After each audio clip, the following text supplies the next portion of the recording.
பழனியில் நாளை அனைத்துலக முத்தமிழ் முருகன் மாநாடு தொடங்க உள்ள நிலையில் மாநாட்டின் சிறப்பம்சங்கள் குறித்து விளக்குகிறார் நமது பழனி செய்தியாளர் ஈஸ்வரன். பழனியில் அனைத்துலக முத்தமிழ் முருகன் மாநாடு 24 மற்றும் 25 ஆகிய 2 நாட்கள் பழனியில் நடைபெற இருக்கிறது.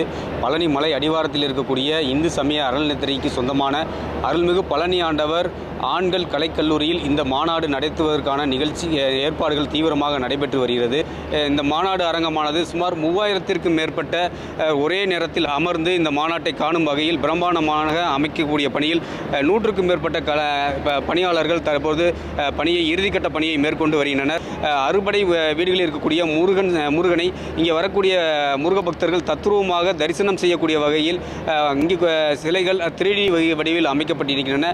மேலும் இந்த முருகனுடைய பெருமைகளை பறைசாற்றக்கூடிய வீடியோக்களையும் இங்கு திரையரங்கம் அமைத்து அங்கு பக்தர்கள் காணும் வகையில் ஒளிபரப்புவதற்கான ஏற்பாடுகளும் செய்யப்பட்டிருக்கிறது. குறிப்பாக இந்த மாநாட்டில் வெளிநாட்டினர், உள்ளூர் மக்கள் மட்டுமல்லாது வெளிநாட்டிலிருந்து முருக பக்தர்கள் ஏராளமானோர் கலந்து கொள்ள உள்ளனர். இந்த மாநாட்டிற்கு 1000த்திற்கும் மேற்பட்டோர் ஆய்வு கட்டுரைகளை சமர்ப்பித்திருக்கின்றனர். இந்த மாநாட்டில் மதுரை ஆதீனம், திருவாரூரை ஆதீனம் உள்ளிட்ட 9க்கும் மேற்பட்ட ஆதீனங்கள் மற்றும் நீதி அரசர்கள், வெளிநாட்டில் இருந்து வரக்கூடிய அமைச்சர்கள் என பலரும் இந்த மாநாட்டில் கலந்து கொள்ள உள்ளனர். உள்ளூர் செய்திகள் முதல் உலக செய்திகள் வரை உங்களை சுற்றி நடக்கும் எல்லா செய்திகளையும் நொடிக்கு நொடி அறிந்து கொள்ள சன் நியூஸ் வாட்ஸ்அப் சேனலை ஃபாலோ செய்யுங்கள். QR கோடை ஸ்கேன் செய்து சன் நியூஸோடு இணைந்திருங்கள்.